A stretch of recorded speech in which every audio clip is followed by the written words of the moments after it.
We were dragging our feet and grumbling, impossible this and ridiculous that. Why we have to build a wall for anyway? This is impossible. It's never going to get done.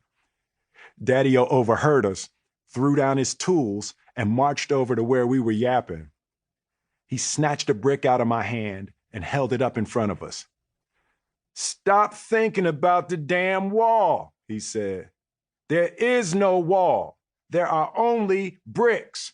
Your job is to lay this brick perfectly, then move on to the next brick, then lay that brick perfectly, then the next one. Don't be worrying about no wall. Your only concern is one brick. He walked back in the shop.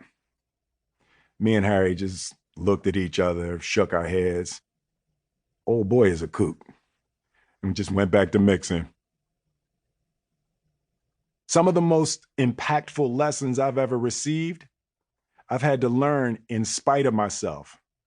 I resisted them, I denied them, but ultimately the weight of their truth became unavoidable.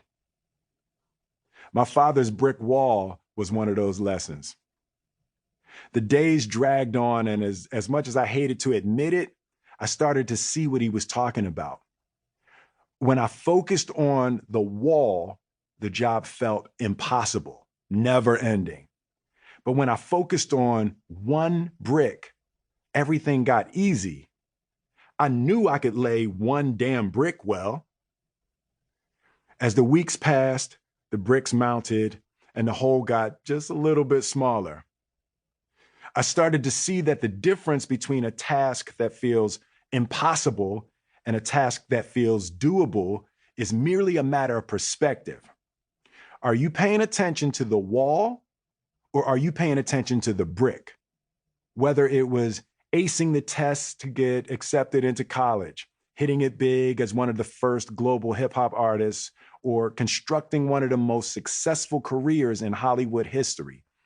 In all cases, what appeared to be impossibly large goals could be broken down into individually manageable tasks. Insurmountable walls comprised of a series of conceivably layable bricks. For my entire career, I have been absolutely relentless. I've been committed to a work ethic of uncompromising intensity. And the secret to my success is as boring as it is unsurprising. You show up and you lay another brick. Pissed off, lay another brick. Bad opening weekend, lay another brick. Album sales dropping, get up and lay another brick. Marriage failing, lay another brick. Over the past 30 years, like all of us, I've dealt with failure, loss, humiliation, divorce, and death.